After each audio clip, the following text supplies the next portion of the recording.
hear me? I'm told I've got a microphone on me and that if I wander, you'll still be able to hear me. If that's not the case, just stick your hands up and say, get back to the podium where you belong.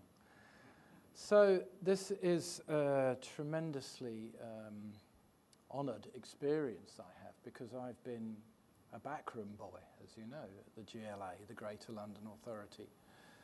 But I carried on after I retired in 2010, because what had been a job became a mission, became a passion, for all the reasons that the people who preceded me on this podium has so well explained.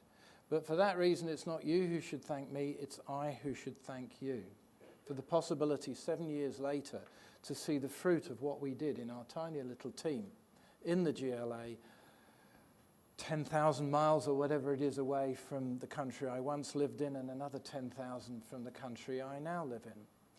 I want to begin by thanking a whole series of people who are important. Thank you, Annie Newman. Thank you, Phil Goff. Thank you, Duncan Garner. Thank you for Mike Hoskins for not interviewing me.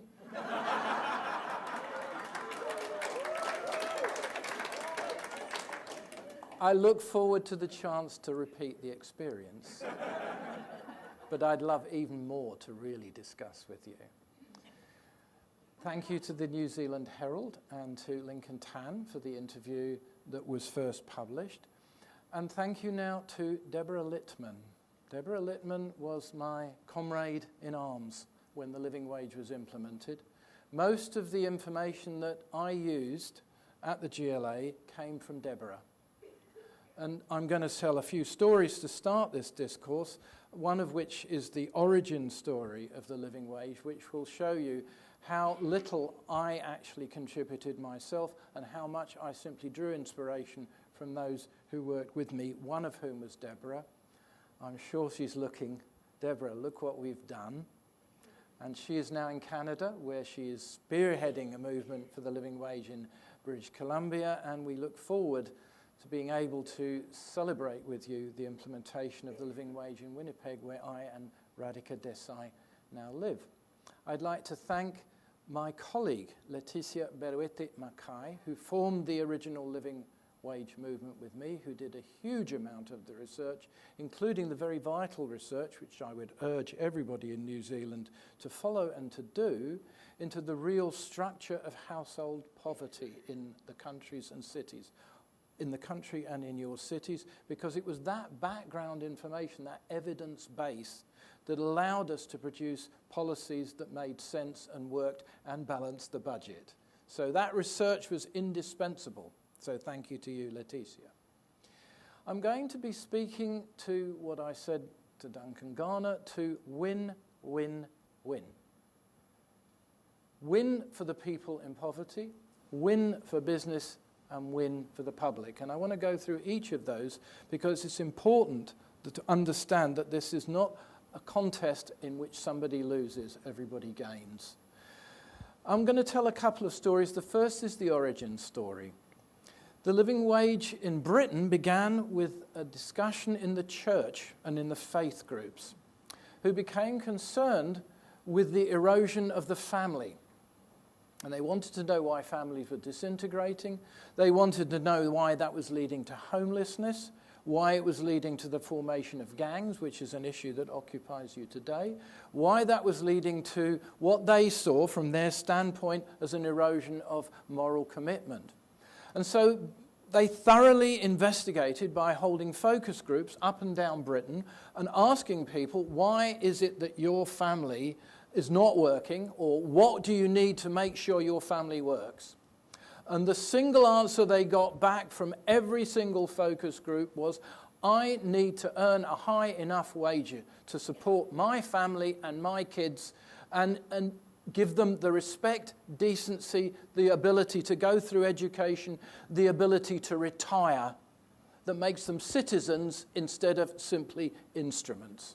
That was the response they got. And they then got a grant from the Roundtree Foundation, and there was an organisation set up in York University, so it was initially nationwide and then adopted in London, which asked, how much do you need to be paid?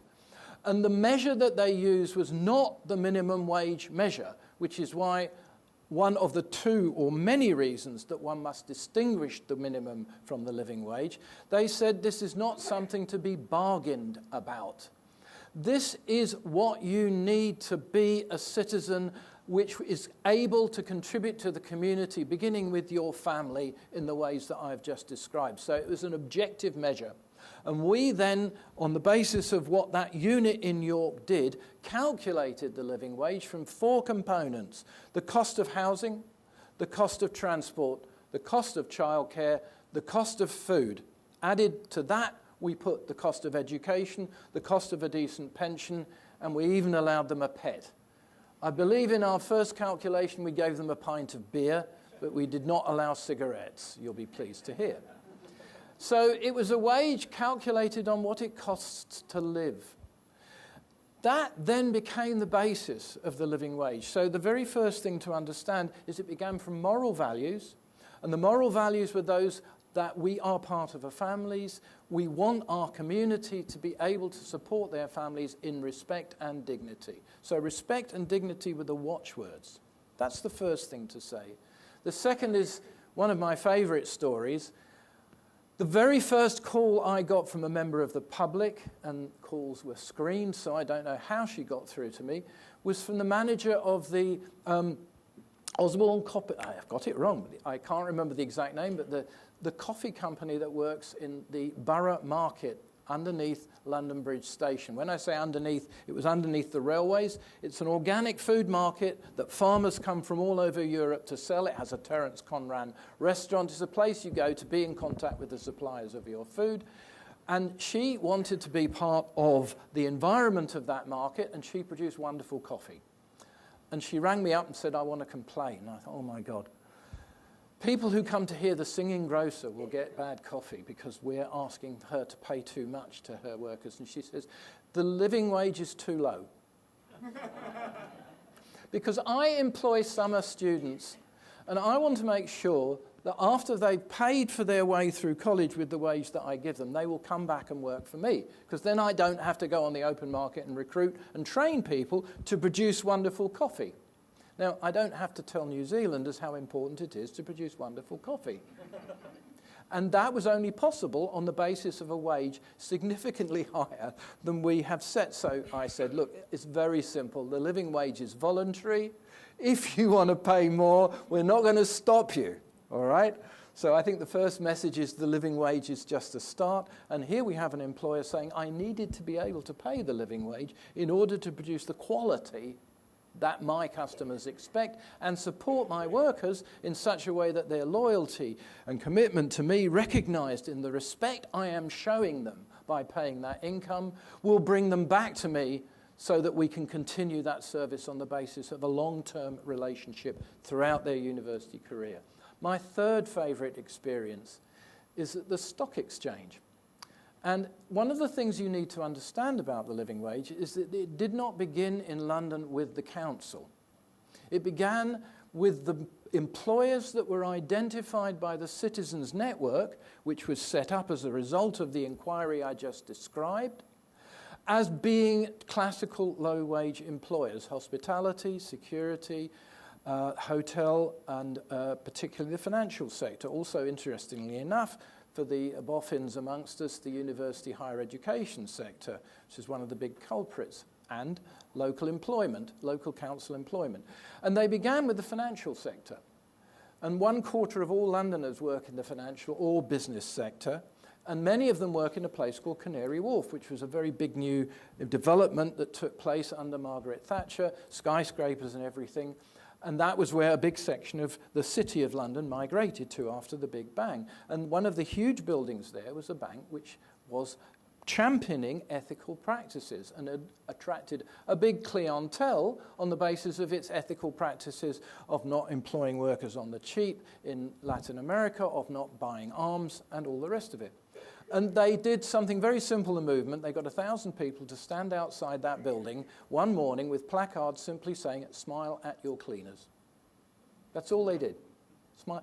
Show them that you recognize they are people and that they are doing something for you and that you owe them, at the very least, the respect that one human gives to another when they recognize them as a person by smiling at them. Dignity, respect was at the center of that. And the point was that very shortly after that, financial institutions, not all of them, of course, began to become living wage employers. Why? Because if not, the next step after telling people to smile at their staff would be to publicize the fact that these ethical companies were paying shit wages to their cleaners. So there's a carrot and there's a stick.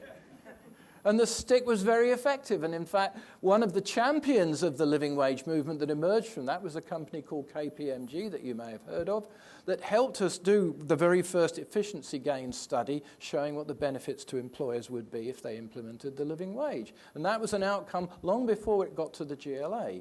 So that they were targeting all the low-wage employers with a specific strategy for each employer, and the Greater London Authority was only one. So they went to the mayor and they said that we'd like you to implement it, and the mayor was quite sceptical because there are a lot of people before you've tried something who say we don't think it's going to work. That included many members of the traditional labour movement, and included at that time the trade unions, who changed their minds subsequently.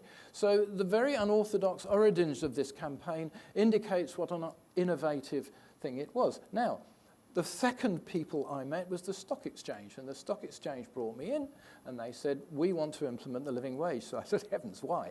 And they said, well, because we just had a party of Japanese business people through our doors, and they want to make a £30 billion investment in infrastructure, which will include quoting themselves on the stock exchange and being able to build up the electronic environment, everything. And we want to make sure that when they come in, there is not a single cigarette butt on the floor. We want them to see a spotless environment. We want them to get first-class service in our canteen, and that means we must have employees who think that they owe us something, and who do owe us something because we want to pay them decently. So that there's two employer stories of people who are saying, look, we need the living wage in order to perform our function in society. From the Montrose Coffee Company, I've remembered its name now, go and visit it if you ever go to London, go and hear the singing grocer, go to the Terence Conran Fresh Fish restaurant, and go and visit the Montrose Coffee Company and tell us whether it's better than what you produce here. And then that was the low-end employer, small business, and that was the big-end employer. So the third story I will tell, I will keep for later, which is about the cleaners, so if I forget, remind me. And I'm going to go on to the WWW, win, win, win. First of all, win for the people who receive the living wage. Why is it a win if you receive the living wage? Because everybody wants to do better for themselves. And they want to do better for themselves by doing better for those around them.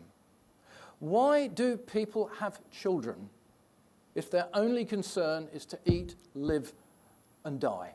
Because they think that it's possible for the world to be a better place, and they think it's possible that even if they have struggled, somebody else for which they have responsibility can do better. So when you lift somebody out of poverty, you turn them into a user, into a producer, into a supplier, into a member of civilization. That's what you do when you respect people by paying them a decent wage.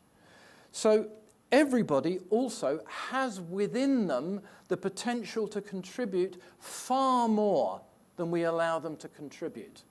I was spending today with the people at the Southern Initiative in South Auckland, and I learned some remarkable facts about the communities in that area, the contribution they are capable of making because of their different traditions, their creativity, their long history in the Pacific to the economy of New Zealand. And I think that with the employment situation there, it's astonishing that you have an economy in which there are profound skill shortages, where, if I understand rightly, people are travelling in to the airport from outside South Auckland, when with a little bit of community development, you could have a community that would be directly connected to the airport. So the potential that I saw of what people could contribute, if they were allowed to express the creativity which is in all of us, is something that you can unleash. And I think it's very important to see it as a good news story rather than as a problem story. This is an asset the potential of our unemployed and low-paid people to contribute to our economies is part of what we have to do. So if you lift people out of poverty, not only do they make better of themselves, they realize the desire in all of us to contribute to the society as a whole by unleashing potential which they may not have realized they had, or they may have realized they had, but were not allowed to contribute. So poverty gets people out of a situation which is negative for them, but is also negative for us, and puts them in a position where it's positive for them and positive for us, and positive for their communities and those around them. It's a win for business. A very important fact, when Henry Ford implemented the assembly line, he doubled wages and he trebled his profits. Why? Because of a little word we economists call efficiency gains. By paying his workers more, he got loyalty that meant they wanted to stay with him because they got twice as much from him as they would get from the other employers in the area. And eventually that raised the whole floor of wages in that area. That meant that his profits rose because he had the skilled inputs from his employers that he needed to contribute to the new kind of jobs that he was creating. It also gave him the income to pay for the cars that he was producing. And so you have what, professors call Fordism, a new way in which the consumption of what was being produced and the production of what was being produced were combined. We are now on the threshold of an industrial revolution as profound as that which Henry Ford witnessed. Some people call it the fourth industrial revolution, some people call it the robotics revolution, and many people are worried about automation. Quite understandably, they see it as machines replacing humans. I see it as humans replacing machines. The machines are going to start doing the drudge work. You can already buy robotic little cleaners that buzz around, iRobots and so on, clean up your floor for you. They can start, serving hamburgers or whatever. What's left for us is to do the good stuff. It's to do the stuff that people value because they can only get it from a human. So that human input in terms of value production is going to become more and more important. What is that going to require? It's going to require higher skills, but above all, it's going to require creativity. Because why buy from a human when you can get from a machine? Because you can see the stamp that that human has placed on what they've produced. It's beautiful. It's suited to your needs. They have respected you when you come through the door and seen, I can help this person in a way that no robot could, because I understand what that person wants and I can talk to that person. And the factor of design is becoming a universal feature of our society. You don't buy a bathroom anymore. You buy a bath that is crafted and designed to suit your needs. In fact, the ceramics industry, many of my colleagues laughed when I discovered that this was becoming nearly a creative industry by the level of design input and the specifics. You go into a toilet showroom these days and you'll see more toilets than you'll use in your life. Why? Because people want a toilet which is theirs, which is different, which singles out their identity. Now, I'm sorry to bring it down to that level, but I have to, because I have to show design is no longer something for the highbrow. It's no longer something for the elite. It's no longer that culture is the begging bowl industry that goes to the government for money and gets it because they have lobbying power. It's unleashing what is in all of us. So the economy demands people that contribute value by virtue of being human. That means by virtue of being effective humans. That means by being creative. And that creativity is what, in the creative industries, in England, but also in Canada, and I'm sure here, is the real motor of economic growth today. So we need to become smart. We need to have smart cities, smart countries, smart connections, smart networks, smart trade, smart everything. And the key to smart is money. And the key to the money is paying people to produce what the economy needs. So it's not merely looking back and saying people need respect because they're coming out of poverty. It's saying that potential for creativity is the key to economic success in the economy of the future, and we have to unleash it. So that's the employer's side. What about the public? Well, what happens when you employ people and you respect them is they actually help you produce better. I often, if I had managed to talk to Mike Hoskins, which I'm so sorry I didn't, I would have said, do your kids go to the public recreation supplied by the council? And would you like them to be looked after by a lifeguard who doesn't care whether you live or die? Would you like to go and send your kids to a library and have a librarian say, oh, I'm tired, I've got to go home, feed the kids, haven't got enough money? Or would you rather have a librarian which engages with their needs, which understands the distinct needs of the family, kids of each different type of family, each who knows them by name? Would you rather have a human relationship with the people who are bringing your kids up? Or would you just see them as doing something that a robot can do better? Because if you do that, why not invest in a slot machine and a robot with a telescope to look over the pool, right? That's the question I would have asked. In other words, you want the public servants to produce value for the public, and they will do that if they're respected. And they will be the respect you show them is to pay them decently. The benefits are completely measurable. Now, I've had some very interesting discussions, which I think are very important, about the measure of what it is you get from public servants. And it's not easy to measure public value. And it's one of the arts or sciences that statistics needs to develop. The relation with our consumers that puts a value on humanity is not something you can always measure in money. But there are some things you can measure in money. The London Fund, which has been helping with the London Trust, beg your pardon, helping with the research into the effect of the living wage in London, has come up with a number which I want to check out, but it says that 25% reduction in the costs of staff hiring and maintenance. That's a big cost. It means less turnover, you keep your employees for longer, less absenteeism, lower costs of recruitment, higher quality of staff applying in the first place, so less sieving to do. Every aspect of employment costs is reduced. Second, your employees help you produce better because they will come up with suggestions for improving things. I used to work quite closely at the Greater London Authority with our cleaners, with our security guards, and noticed something very important, that the cleaners knew best how to make things work better, because they saw us every day. So when, for example, we changed the collection schedule for the waste buckets, which was an important shift, they knew how to do that in such a way which doubled the productivity because you did half as much waste collection. They knew how to do that in such a way that it would not produce a revolt amongst the staff or evasion, so that it would work. They knew what the routines were to go around the complicated floors of the building that we had that would optimize their time. They knew how to optimize their shifts. And they knew in ways that other people could not do because they understood the family commitments of each person in their shift. They knew when that person needed to be at home or with their kids, and they knew how to organize the shifts so that everybody would contribute to the maximum. That knowledge, that tacit knowledge of your workforce, is something that you can harness if you get into a relationship with that staff, and they can tell you what it is you need to do to produce things better for your public. So the public gets value. So win, win, win. Out of poverty, better business, better value for the public. And that, I think, I hesitate to predict, but I'm going to. One of the things you learn as an economist is never predict anything, especially the future.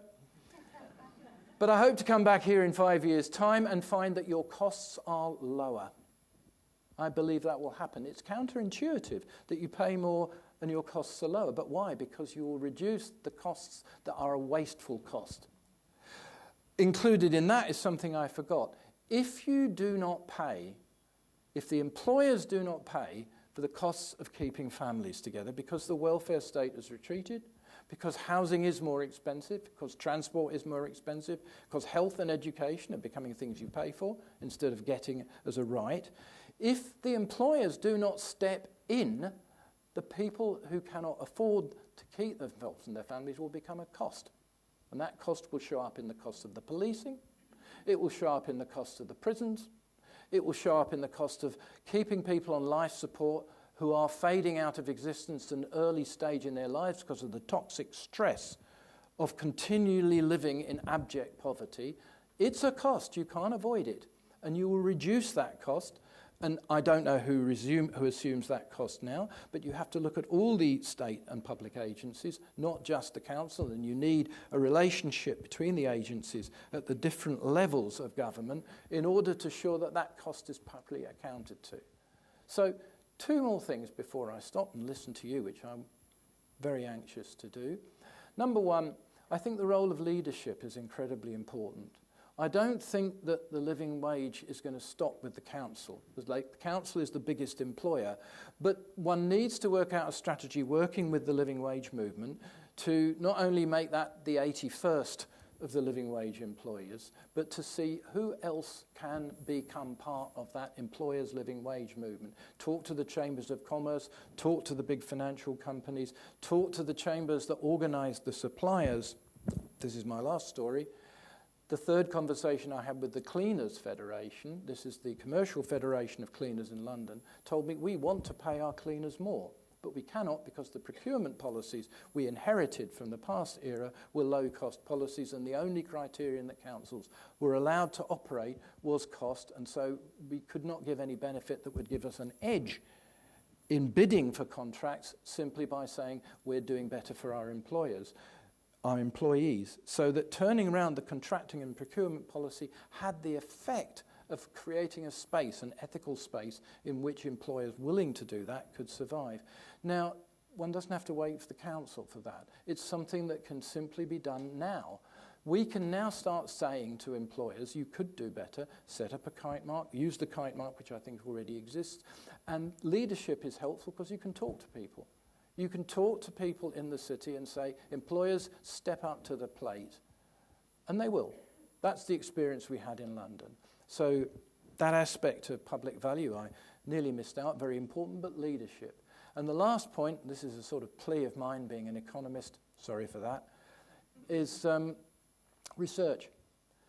This is an unparalleled opportunity for research, and I think you'll benefit if you recognise the small extra cost involved in doing that research.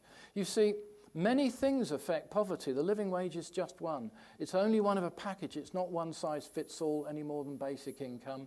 It has to be coordinated with all other policies such as housing, policing, community development, and so on. But when you try 5 years down the line to see whether the situation of the families that we are hoping will benefit from this program has improved or not, how will we know what was responsible for what happened to them? If housing goes up at the rate that it is going up now, I'll throw a little figure at you, thanks to Annie for the numbers, and if they're wrong, you know who to blame. The housing, if the minimum wage since 1974 had gone up as fast as house prices in New Zealand, the minimum wage would now be $40 an hour. So that pressure is enormous. And it will overwhelm the other pressures if it continues when you do the research, unless you do a proper before and after benchmarking so that you can separate the effects of all the different factors. So things like employee records, very difficult, very important, because you have to negotiate confidentiality if you're going to be using information based on things like absenteeism or turnover or output or all the other indicators of employee performance.